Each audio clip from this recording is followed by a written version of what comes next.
नमस्कार। डॉलर और रुपए में बड़ा ही अजीब सा रिश्ता रहा है। जहां 1947 में डॉलर की कीमत करीब 3.25 रुपये थी, वो अब करीब 78 रुपीज़ तक जा पहुंची है।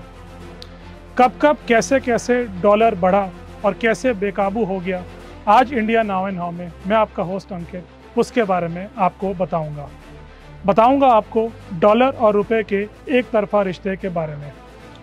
लेकिन उससे पहले जो व्यूअर्स हमें देख रहे हैं और जिन्होंने हमें सब्सक्राइब नहीं करा है अब तक, वो प्लीज़ हमें सब्सक्राइब करें।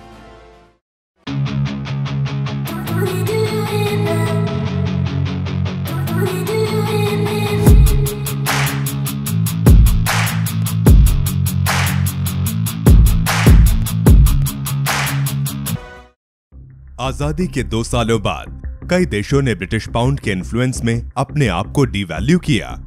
कंपेटिटिव रहने के लिए हमने भी रेट 4.76 रुपीस पहुंचाया। डीवैल्यू करना यानी अपनी करेंसी का रेट खुद गिराना। 1962 से 1975 तक हुए India China, India Pakistan Wars ने इकोनॉमी की कमर तोड़ी। बची कुची कसर 1973 के ऑयल शॉक से हुई, जहां अरब देशों ने इजराइल से हार के बाद उनके सपोर्टर्स यूनाइटेड स्टेट्स और यूरोप को तेल देना बंद कर दिया।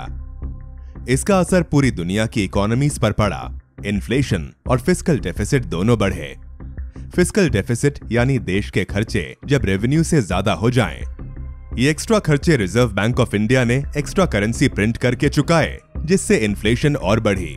रुपया अब पहुंचा 8.4 रुपीज, जो 1949 से 76% की गिरावट थी। आम लोग इन सब से बहुत गुस्सा हुए और इसका असर इंडिया और अरब देशों के रिश्तों पर भी पड़ा। ये इसलिए क्योंकि उस समय तक गल्फ के कुछ देश जैसे ओमान, यूएई, बहरीन भी इंडियन रुपी को यूज करते थे। इतनी गिरावट से उन पर भी इसका असर हुआ और उन्होंने रुपए को यूज करना बंद कर दिया।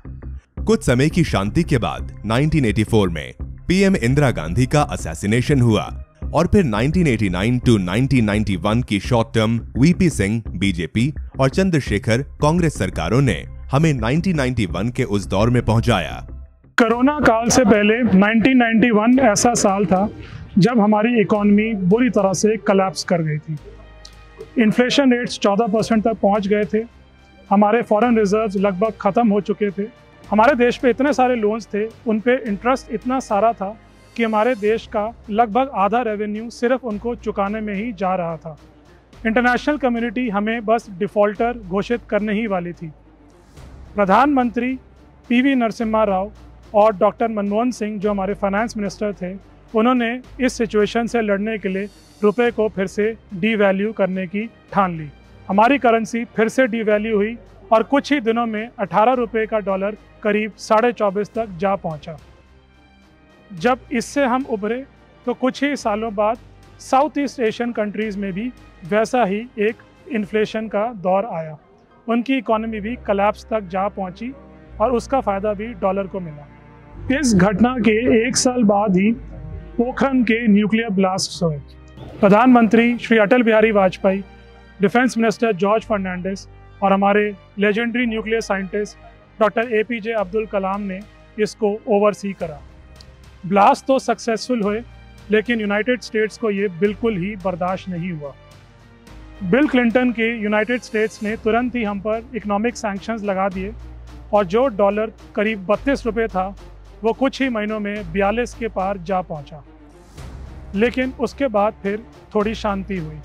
अमेरिका से हमारे रिश्ते सुधरे, सैंक्शंस उठे और कई साल हमारी इकॉनमी करीब 7 से 8% ग्रो करी।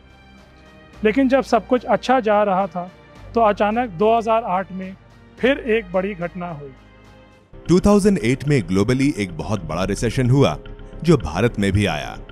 शुरू में इंडिया में इसका इम्पैक्ट कम रहा, पर सितंबर 2008 में न्यूयॉर्क में हेडक्वार्टर्ड 188 साल पुरानी कंपनी लेमन ब्रदर्स बैंकरप्ट हो गई। इसके बाद पहले अमेरिका की वॉल स्ट्रीट और फिर दुनिया की सभी इकोनॉमीज में रिसेशन आ पहुंचा। डॉलर का रेट कुछ ही महीनों में 40 रुपीज से एकदम 49 रुपीज तक चला गया। इस बार डॉक्टर मनमोहन सिंह देश के प्राइम मिनिस्टर थे, लेकिन वो भी इकोनॉमी के स्लोडाउन को नहीं रोक पाए। ग्लोबल क्राइसिस इतना बड़ा था कि हम उससे चाहकर भी नहीं बच सकते थे।